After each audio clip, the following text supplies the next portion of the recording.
A squad of soldiers is overwhelmed by a horde of monstrous, winged beasts. One of the men, his face contorted in a desperate shout, refuses to accept death, urging his comrades to endure until help arrives. Just as their line is about to break, a confident voice cuts through the chaos, announcing that the captain is back. A pair of armored legs strides purposefully onto the battlefield. The captain charges into the fray, sword drawn, and with a single command, tells his beleaguered men to leave the rest of him. He meets the charge of a snarling beast head-on, his expression a mask of grim determination as he prepares to strike. As his men watch in awe, the captain raises a hand, which begins to glow with intense, fiery energy. He unleashes the power with a shout, sending a massive wave of flame erupting forward, incinerating the demonic creatures in its path. The flames part to reveal him, sword held ready, as a much larger, horned demon looms from the smoke, having survived the initial blast. With a powerful slash, he cuts through the final monster, the force of the blow carving a trench in the scorched earth. The battlefield falls silent. Under a starry sky, the ground is littered with the smoldering remains of the vanquished beasts. With the battle won, the captain extends a hand to his fallen soldier, Gil.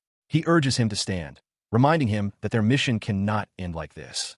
Overwhelmed, Gil can only apologize to his captain. His subordinate, Gil, looks up at him with exhausted admiration, remarking on how amazing the captain is for defeating such a vast number of beasts almost entirely by himself. The captain dismisses the praise, insisting that the victory was not his effort alone. He is Warina, captain of the North Hawk Knights of the Liefeld Kingdom. Turning to his surviving men, he raises his sword high and congratulates them all for making it through the ordeal. He declares that it is time for all troops of the North Hawk Knights to return home. The soldiers erupt in cheers, overjoyed that the mission is finally done and they can go home. One vows to follow the captain forever, convinced he could have single-handedly eradicated all the monsters in the kingdom. Another soldier gruffly dismisses the other's sentimentality. Amid the celebration, Gil excitedly shares a piece of news. After this subjugation mission, Captain Warina is going to marry Princess Talon, the third princess of the Liefeld Kingdom. He exclaims that this marks the birth of the first knight in history to receive a royal title. A shocked Warina quickly tries to interject, clarifying that they are not officially set to be married yet. His flustered denial turns to action as he strikes Gil, shouting that he's an idiot for making him so agitated when they haven't even held hands. After the outburst, he calms slightly and asks if Gil can still walk. The dazed soldier confirms that he can. As they journey, Warina's thoughts drift to his true purpose. He reflects that even the hellish subjugation expedition and the endlessly long one-year wait were all for this moment, to surpass the test of love between royalty and a citizen. The sky passes above, marking the long journey home. Reaching a cliff with a view of the distant castle, he stands alone and makes a solemn vow to himself. He will achieve happiness. His journey ends in the audience chamber of Southernport Castle. Kneeling with his sword planted before him, Warina Grenville of the Northern Hawk Knights announces his return from the extraordinary subjugation mission. From the shadows, hooded figures murmur in disbelief, shocked that he survived that hell. He kneels before the throne, where the king of Liefeld looks down upon him. The monarch bids him to rise, acknowledging the great feat of completing his year-long mission. Remaining on one knee, he humbly insists such praise is a waste on him. He credits the king's blessings for his knight's survival, noting internally that his majesty seems more relaxed now that parliamentary pressures have eased. The king, however, corrects him. It is not exactly true, he says, that everyone survived. The statement startles Warina, who looks up in confusion. His confusion turns to disbelief as the king delivers a chilling verdict. Warina, you are already dead. Warina's eyes widen in shock, the world seeming to stop around him. He stammers, trying to process the impossible statement, insisting that he is alive. The king merely sighs from his throne. Then, with a slight bow of his head, the king offers a simple, baffling apology. As Warina demands an explanation, a knight with a spear steps forward at the king's command to read an official report. The document declares that North Hawk Knight Warina died in a duel, impaled by a spear, and that his family will be compensated. Warina shouts for them to stop. The report concludes with the final blow. His engagement to the third princess, Talon, is cancelled. The news devastates him. The king asks the knight commander if Warina had met the princess, who confirms he had not. A terrible fear for the princess's safety grips Warina, solidifying his resolve not to let this injustice stand. The weight of the betrayal, the denial of his existence, the theft of his future, ignites a furious fire in his eyes. His rage erupts into violence. He lunges, seizing a high-ranking official by the throat and lifting him from his feet. He roars that he risked everything and bled for the kingdom while they all stood safely in the castle, declaring that while he doesn't expect thanks, this treatment is too much to bear. His grip tightened on the official's robes, his eyes burning with intensity. He demanded to know what else was being kept from him, commanding the man to say it. Meanwhile, far from the tense throne room, the North Hawk Knights celebrated their return with unrestrained joy. In a crowded tavern, they raised their drinks, cheering for their company and the delicious taste of alcohol after a long campaign. Among them, Gil was chided by a comrade for drinking so heavily after a year away, but the mood was light. Another knight mused that the captain was surely late because he was with the princess. The thought conjured an image of a different time. Warina, sitting alone on a bed in a quiet room, his sword resting beside him, contemplating the third princess and her importance within the imperial court. But that quiet moment was a distant memory. Back in the throne room, the official delivered the final, devastating blow. He announced that Princess Talon, upon learning she was pregnant, had gotten engaged to someone new. The word struck Warina like a physical force, his face contorting in disbelief and rage as his gauntlet clenched. His fury erupted. In an instant, royal guards swarmed him, their spears driving him back. He grunted in pain as the points found their mark, overwhelming him with coordinated force. Pinned to the ground with spearheads at his throat, he was rendered helpless. The court official looked down upon him, remarking with cold pity that it was unfortunate, as they had not wished to see the knight commander in such a pathetic state. His words were met with a silent, burning glare. Though physically restrained, Warina's eyes promised retribution. Elsewhere, the matter was discussed with far less passion. One official noted to a hooded figure that the princess herself had apparently invited her new partner, a handsome count of the imperial court. The hooded figure cut him off sharply, stating they had no interest in hearing such a story and didn't care who the man was. The consequences of that intrigue had already destroyed a man's world. In a wrecked room, Warina stood amidst the debris of his own rage. He thought of the 20 years he had volunteered for the troops, offering his life as a sword and a shield. This was his reward. In the end, she chose the blood of a noble over the status and honor of a commoner. A silent scream of stop echoed in his mind. He collapsed to the floor, the fight gone from him, replaced by a cold emptiness. What a sick joke, he thought. He tried to remember the last time he had felt this way, and a chilling realization dawned. It was the same feeling he'd had when he killed someone for the very first time. The grand estate where his fate was sealed now stood silent, the opulent halls empty. Outside, the world continued on, indifferent to the turmoil within. Having made his decision, he walked towards the gates, his identity concealed beneath a simple hooded cloak. A voice called out from behind, pleadingly addressing him as brother. He paused, then resolved to leave. The call, however, had stopped him in his tracks. He turned his head just enough to reveal a flicker of surprise in his eyes. It was a young woman, her expression etched with worry as she called out to her brother once more. His gaze met hers, and he spoke her name with a quiet resignation. Ellie. They stood apart in the courtyard. Ellie's voice was laced with hurt as she questioned how he could be so mean. She explained that she had been waiting for him the entire time, yet he hadn't told her anything and was now preparing to leave. He offered a simple apology, then revealed that he had been dismissed from his duty as a knight commander just the day before. He added with a faint, sad smile that he was planning to move to the countryside to enjoy a quiet life. His casual explanation only fueled her shock. Ellie exclaimed that she had never heard of such a thing and demanded to know why he was fired from the knights. He simply replied that he had just told her. She insisted that wasn't what she meant, her concern shifting to the other knights. She also brought up his strong saintess childhood friend, but he cut her off with an apology. He tried to reassure her, saying Gil would do a good job. Internally, he knew he could never tell her the real reason. Seeing he would say no more, Ellie asked where he was headed. He gave a one-word answer, Norwald. She fell silent, understanding that he was hiding the truth because he believed it would endanger her, and she was the last person he wanted to involve. She voices her disbelief, questioning his decision to go to Norwald, which she calls a wretched countryside on the northern frontier. She reminds him that she is still a young, unmarried lady, implying his presence is needed. He turns to her with a calm, knowing smile, simply saying it's fine. He then playfully asks if she wants to join him. His offer leaves her momentarily speechless and flustered. Seeing her reaction, he quickly admits he was only kidding, reassuring her that his departure is for the best. With that, he turns and walks towards a waiting carriage, bidding her a simple farewell. As a final, cutting remark, he dismisses his former fiancée as nothing more than a bitch, leaving Ellie to watch him go with a sorrowful expression. As the carriage begins to turn, he reflects internally. The memory of his childhood friend, a kind and nice person, is all the reason he needs to leave the kingdom behind. The carriage rumbles on, leaving the capital city shrinking in the distance. He bids it a final, silent goodbye, convinced he will never return. A heavy sigh escapes him, but his composure shatters. Alone on the road, he unleashes a torrent of rage, screaming curses into the wilderness. He roars that he didn't just leave, he was merely letting his enemy live. The inability to fight back infuriates him, and he vows that the next time someone stands in his way, he will kill every last one of them. His furious shout startles his horse, forcing him to pull sharply on the reins to bring the animal under control. Having calmed his mount, he pauses on a high, desolate mountain pass, noting that he chose this route specifically to avoid people. Just then, the distinct sound of a scream echoes up from the valley below. His gaze falls upon a scene of peril in the forest below. A group of hulking bandits has cornered two small children, a young boy protectively wielding a sword and a terrified elf girl behind him. The boy bravely tells his companion to stay close and shut her eyes. The bandits taunt them, one sneering that they can't escape, while their leader confirms they have orders not to kill the children. He struggles to remain brave, his face contorted with fear as he stands before the menacing bandits. He admits to the crying girl beside him that he can't hold back his terror any longer. Just as his courage fails, a cloaked figure descends from the sky.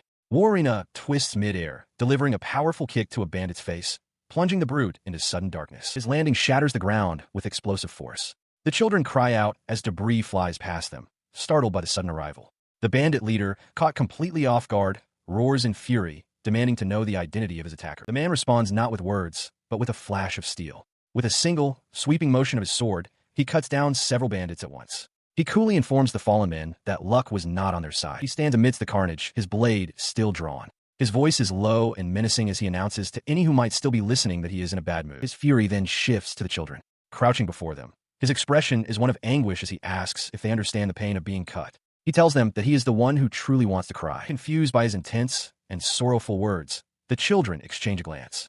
The boy quietly remarks that their rescue feels like a storybook scene, with a knight saving a princess. Hearing this, Warina's pained expression softens into a faint, weary smile. Looking back at them, he offers a simple, grim piece of advice: don't die. He then turns and walks away, his cloak billowing behind him. The boy stares in awe, amazed that the man defeated so many with a single strike, while the girl calls out to her friend Meg. Ignoring the boy's amazement, Meg runs after their mysterious savior, calling out to get his attention. Warina glances back, his expression unreadable as the girl approaches. She looked up at the hooded man, her eyes wide with what seemed to be recognition. He, however, looked down with a pained expression, muttering for her to stop. He warned the two children not to be compassionate to strangers, reminding them that they had just been betrayed after putting their trust in someone. He then asked if they were siblings who had ended up alone together. Elsewhere, the sound of hurried footsteps echoed through a grand hall as a young woman rushed forward. She burst into a room, addressing the man inside as a bastard people-pleaser and declaring how much she had wanted to meet him. The man, caught by surprise, realized with alarm that she was about to embrace him. She threw her arms around him, insisting that calling her princess was too formal and that he should call her Talon. She explained that she had no choice but to be direct, as the nation's politics, finances, and especially its military supplies were becoming a serious problem. She lamented that things would be different if only he, the so-called strongest knight commander, were there. Her expression then turned cold and dismissive. She questioned who could possibly care about that boring man, Warina, who she claimed had died miserably. The young man, Zane, was visibly shocked by her callous words.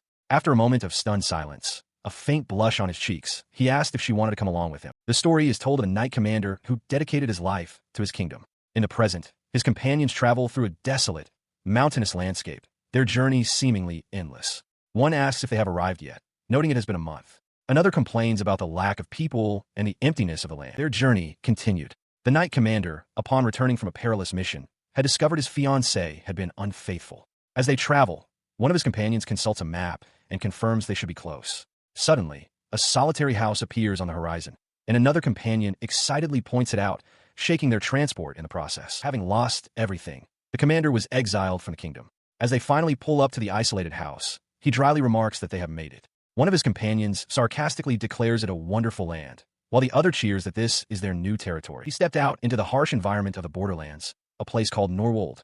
A bitter wind immediately bites at him, and he shivers violently, exclaiming at the intense cold. Inside, he and his two young companions survey their new home.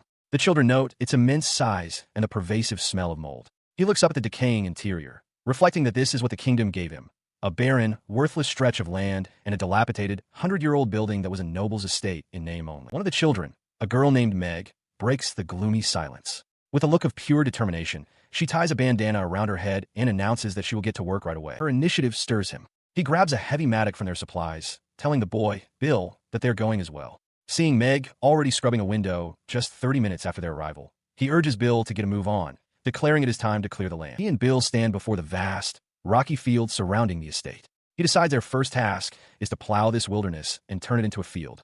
Setting aside his gloomy past for the moment, he raises the tool high with a renewed sense of purpose, ready to begin. With a powerful swing, he brings the mattock down, shattering the hard, unforgiving soil. This is the beginning of the former strongest knight commander's second life. Two shovels stand planted in a small patch of freshly turned earth, a testament to the first day's labor against the immense, untamed wilderness. The sharp clang of which striking wood echoes across the field as a training sword is forcefully parried. The blow comes from Bill, who swings with all his might against the exiled knight commander. The man, however, effortlessly dodges the attack. Bill grits his teeth in frustration, realizing he can't even touch him. Nearby, Meg holds her staff, prompting the commander to ask why she's just standing there watching. This rigorous training was the result of a desperate plea. He recalls the moment 1 month ago when Meg, her eyes wide with determination, had begged him to teach her and her brother both swordsmanship and magic. He remembers thinking back on how he had saved the two children's lives by chance. He had learned they were 14-year-old twins, the boy Bill and the girl Meg. Their origins were a mystery. They were strangely well-dressed and claimed to have lost their parents, now seeking the strength to survive. He agreed to teach them, but with conditions. Bill would handle the heavy lifting and chores, and Meg would assist with his work. He made it clear he wouldn't pry into their past, acknowledging that everyone has things they'd rather not discuss. Meg had then awkwardly brought up her duties at night, but he had quickly dismissed her, stating he had no such interest in a child like her.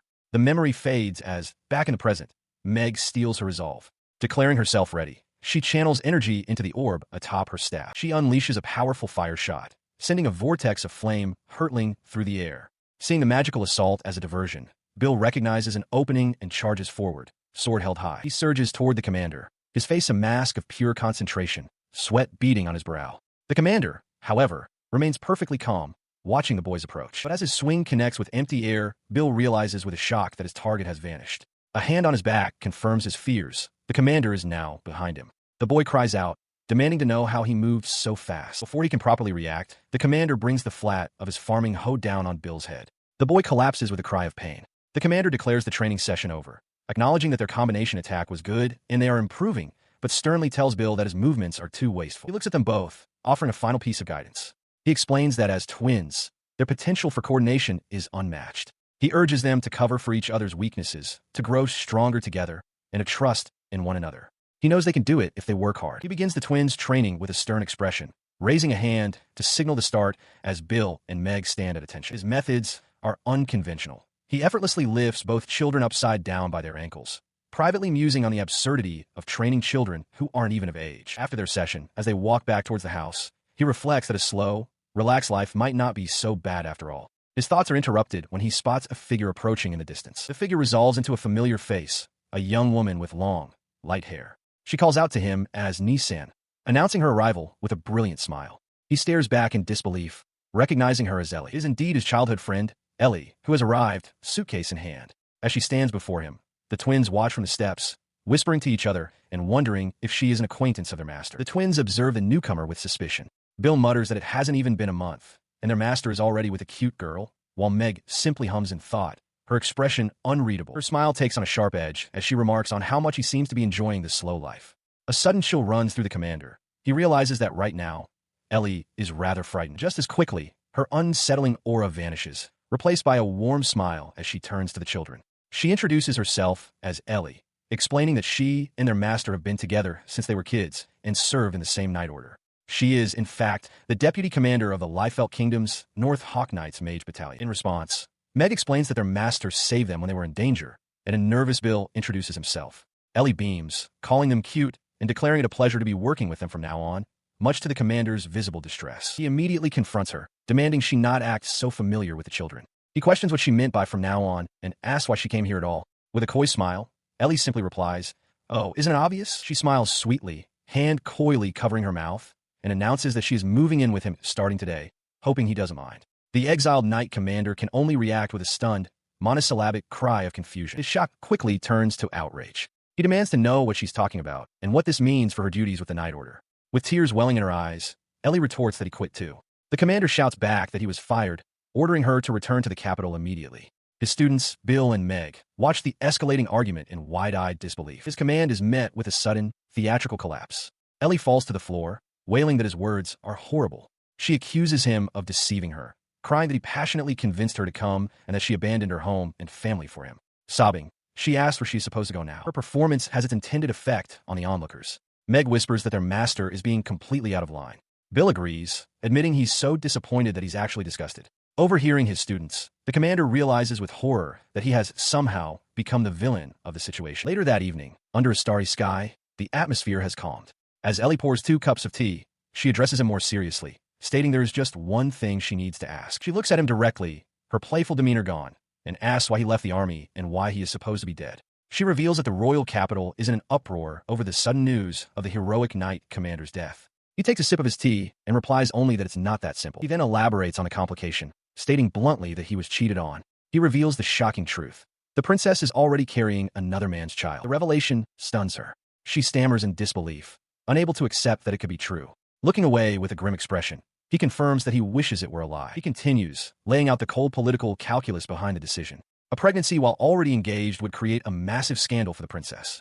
To avoid this, the bureaucrats and the kingdom's council decided to declare him killed in action and arrange for her to marry her lover, a Count Palatine. The full weight of the conspiracy hits Ellie.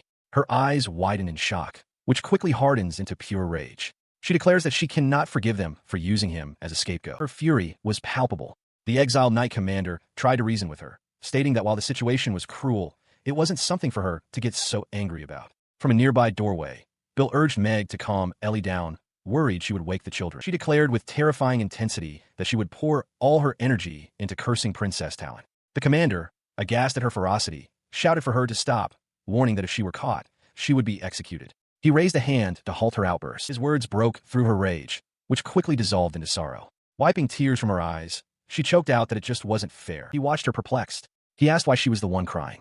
Through her tears, she confessed that her sorrow wasn't just for his sake, but for her own as well. He responded not with words, but with a gentle gesture, placing his hand reassuringly over hers. His touch startled her. As the children watched from the doorway in shock, Ellie looked at his tired face and realized what he truly needed was the warmth of another person. Her gaze softened, a blush rising to her cheeks as she looked up at him and softly spoke his name. Their moment of intimacy was secretly observed. Meg complained she couldn't see, prompting Bill to shush her, not wanting to miss the good part. As they drew closer, faces nearly touching and flustered, a shadowy hand emerged to silence the spying children. The sudden noise shattered the tension. The commander pulled back, startled, asking if he had heard the children's voices.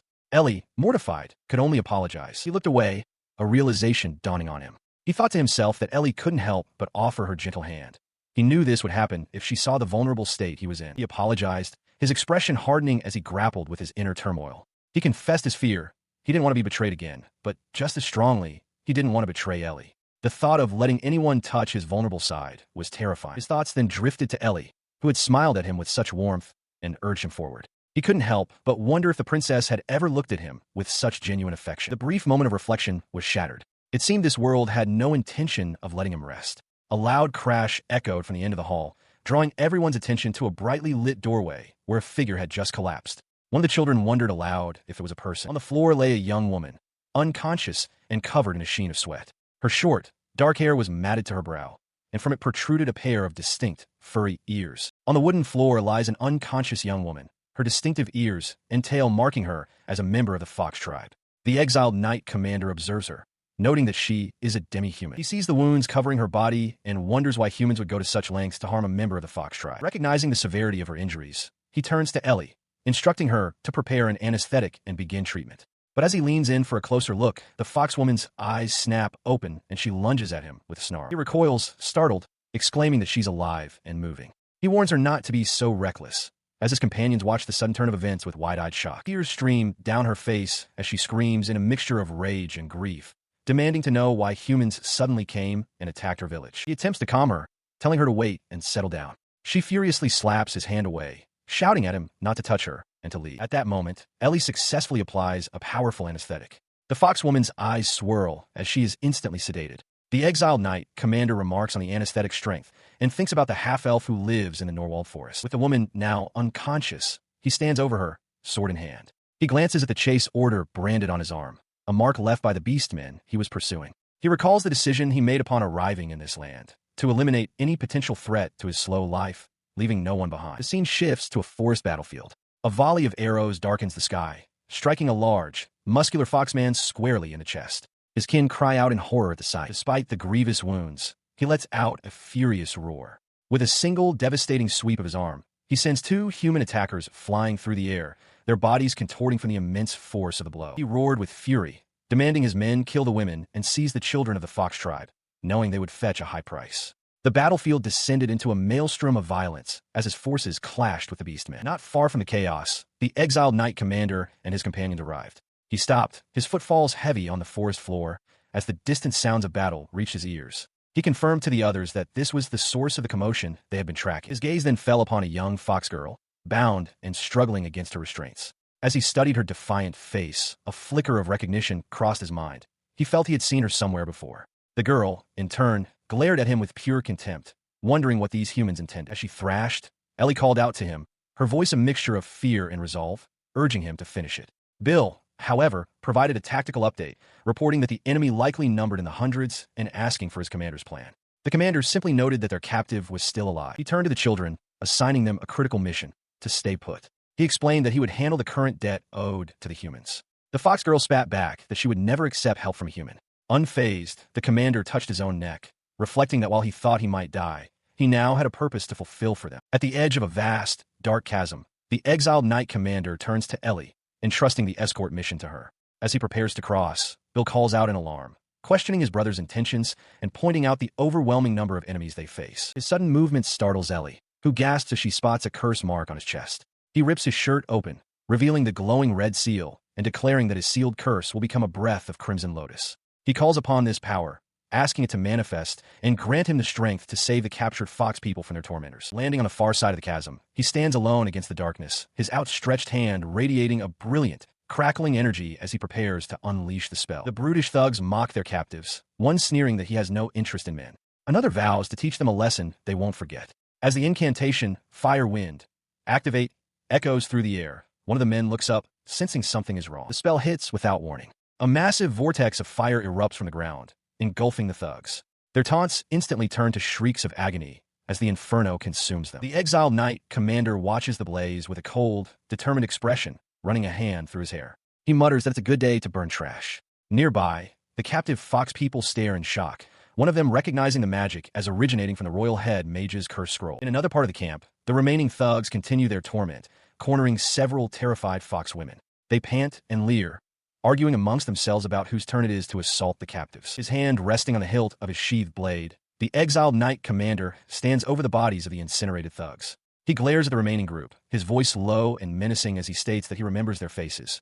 They're the ones who bullied Bill and Meg. He turns his attention to the red-haired fox girl, asking if she is all right to walk. She stammers a reply, recognizing him. He tells her to run while she can. Just then, the hulking leader of the thugs confronts him, roaring with rage and demanding to know who he is and what happened to the fire magic from before. As the thug continues to scream threats, the exiled knight commander remains completely unfazed. He calmly turns his head and exhales a plume of smoke, utterly ignoring the brute's fury. As the flames from his spell roared, the children watched in a state of shock. Meg nervously asked Bill what they should do, worried for their master's safety. Bill, trying to remain calm, told her to settle down, but wondered if the enemy would now turn their attention toward them. On the ground nearby, the red-haired fox girl remained still, recalling the order she had been given, don't move. She ignored the command. With a desperate cry for the others to run, the fox girl scrambled to her feet and bolted, trying to create a diversion. Her frantic sprint was cut short as her foot caught, sending her tumbling to the ground. Her fall did not go unnoticed. Two hulking, bald thugs loomed over her, one sneering that they had found the little fox girl brat. From a distance, Meg and Bill could only watch in horror. Elsewhere, Ellie tried to calm the fleeing fox people. She assured them that the young man would be fine and that their priority was to escape quickly. Back at the center of the chaos, the exiled knight commander directed the evacuation. He ordered the fox people to move upwind, away from the spreading fire, and instructed the able-bodied to assist anyone who couldn't move on their own. One of the fox men observed him, realizing this man was not their enemy. The commander's orders were cut short by a guttural roar. The thug leader had seized both the fox girl and Meg, holding them hostage. He bellowed for everyone to stop, threatening their lives. In response, the commander slowly raised a hand, signaling a halt as the fox people and Ellie looked on in dismay. The thugs behind him grinned, their advantage secured. A massive, bald thug swings a heavy weapon, roaring with effort as the exiled knight commander narrowly dodges the blow. The thug laughs maniacally, his forces overwhelming the fox people in the background. He holds Bill and the elf girl captive, boasting that he is Warina, the former Northern Knight commander. He proudly displays the royal crest on his belt, declaring it a gift from the king for his service, a symbol that makes even crying children fall silent.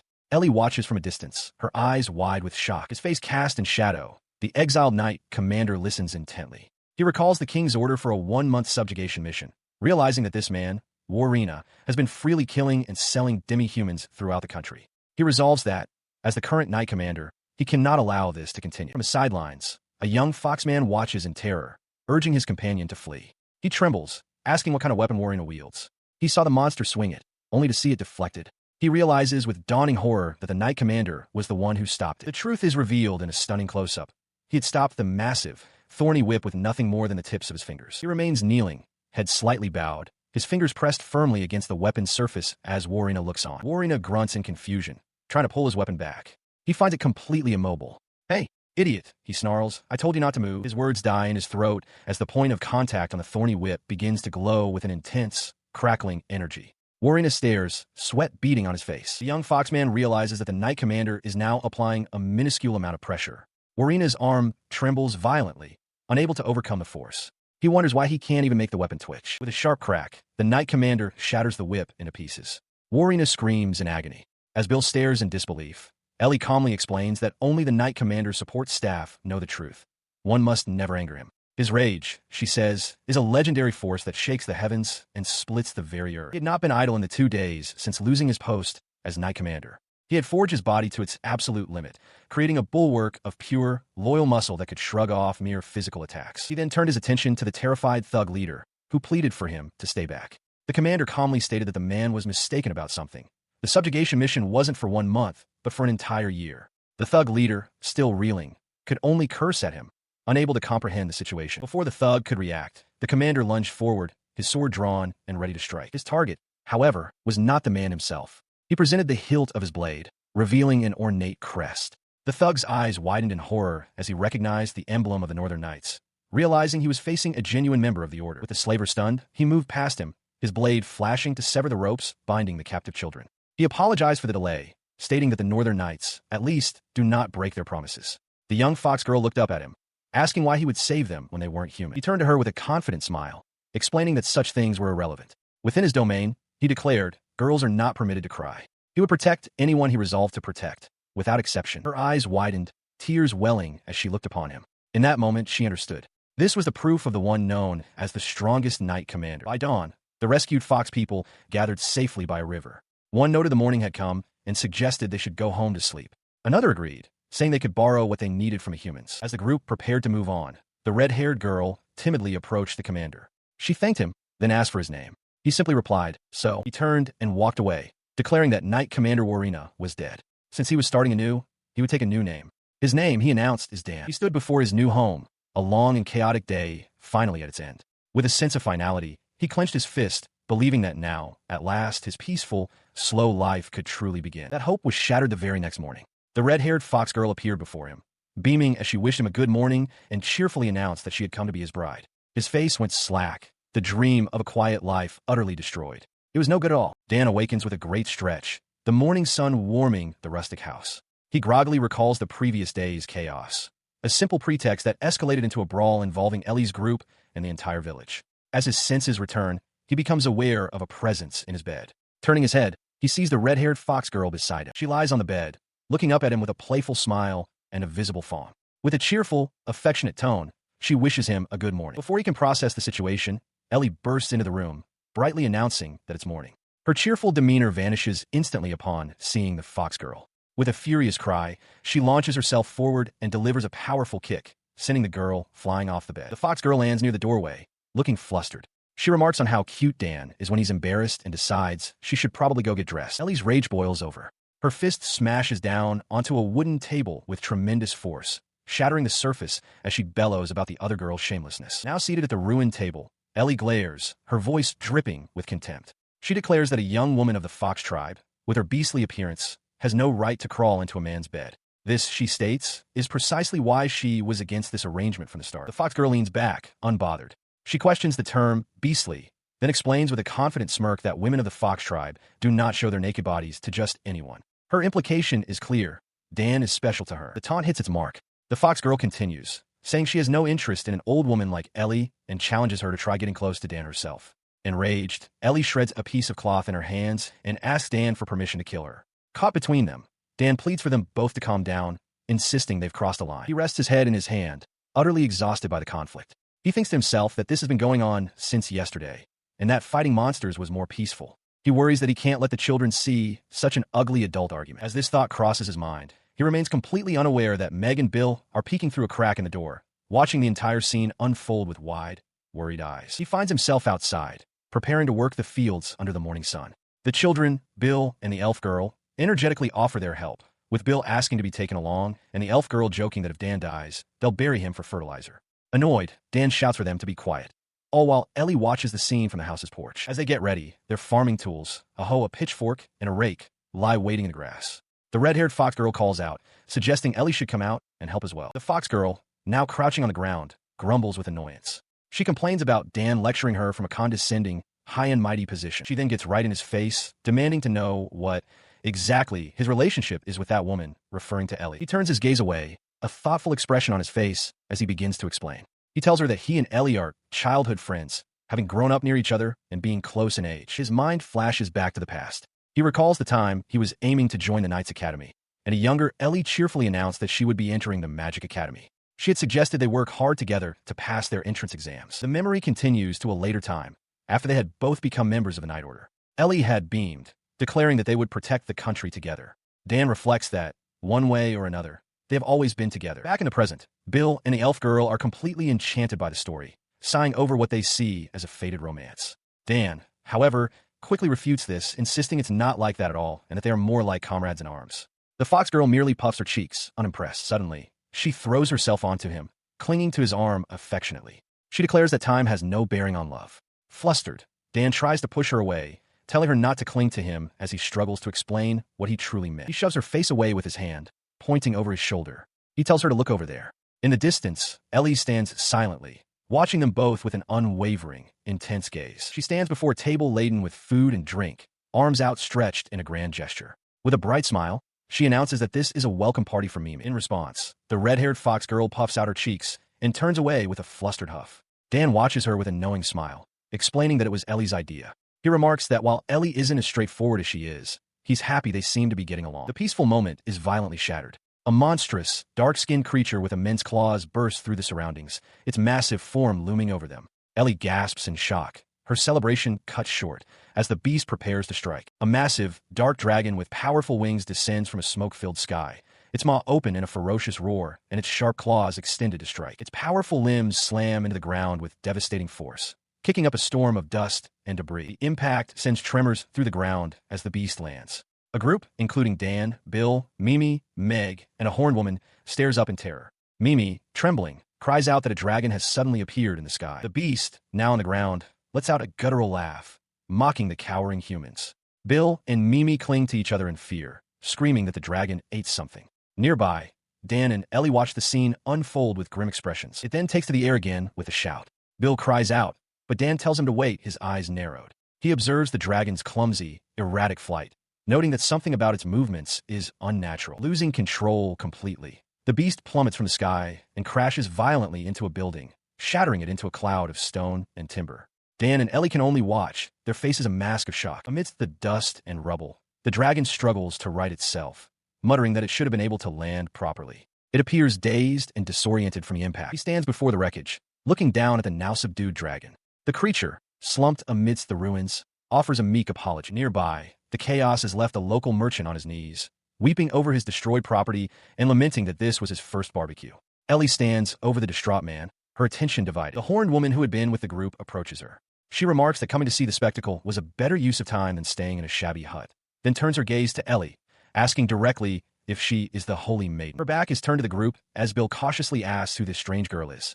Mimi, the young fox girl, points out the woman's long, scaly tail. Unimpressed, the horned woman addresses them as brats, telling them to stop gawking and gather up the monster parts she has provided. The children recoil in shock at her abrasive tone, while Dan watches her with a tense, wary expression. She then makes a startling declaration, introducing herself as the dragon, Kuro. Her true form is revealed, a woman with dark skin, long white hair, prominent black horns, and pointed ears. She confirms that she is indeed the dragon from before, and then, with a wide smile, she greets Dan, calling him master. In the midst of a fierce battle, a soldier in black armor seizes Ellie, who cries out in alarm. On the ground below, Warina realizes the enemy's true objective is the Saintess and bellows for his men to rescue her. The black-helmeted soldier is confronted by a scarred enemy commander, who laughs that the Saintess will be taken by his empire. The memory fades, flashing back several years to a time when a younger Warina and Ellie stared in shock at an unfolding crisis. In that past, Warina recalls it was just after he had become Knight Commander. A monstrous, winged beast descended, roaring at the humans below and taunting that they would not sleep with it at their feet. Meanwhile, in a royal court, officials debated the crisis. One questioned why the kingdom's guardian dragon offered no aid, but another scoffed, stating they had no time to deal with some brazen hussy. Back on that historic battlefield, Warina took a determined step forward. He advanced alone toward a line of soldiers who called out his name in confusion. He strode past them, his gaze fixed on the great beast. From the sidelines, a horrified Ellie and Zane called out to him. Facing the creature, Warina made his plea. Kuro, the ancient dragon of the southern sky. Make a contract with me. The creature, revealing its true form as a massive dragon, turned its head. It repeated his word, contract, then demanded to know who he was to make such a request. From a safe distance, Ellie cried out desperately, pleading with her brother to stop. She begged him to run and not to worry about her. Nearby, Zane addressed his comrades. He called them good people for worrying about others more than themselves, but flatly stated that he was not like them. His face bruised and bloodied, but his eyes filled with resolve. Warina declared his purpose. To protect the things that are important, he would give his life as the commander of the Northern Knights without hesitation. He stood his ground before the massive dragon, whose reptilian eye narrowed in contemplation. The great beast, Kuro, recalled the Suinin priest king and realized with a chuckle that this man had followed in his ancestors' footsteps to become a knight. The dragon found the situation interesting, musing aloud what might happen if a human body were to consume the power of an ancient dragon. In response, a bead of sweat tracing his temple, Warina steeled himself, vowing to show her the outcome, even if it meant his own destruction. In a swirl of dark energy, the colossal dragon vanished, replaced by a woman with large black horns. She stood calmly, observing her new surroundings as others reacted in shock, identifying her as the dragon from before and questioning who this girl could be. She allowed a haughty laugh, addressing the stunned onlookers directly. With an air of absolute authority, she commanded them to lower their heads, declaring they were holding them far too high. The three youths could only stare back, their faces a mixture of shock and fear.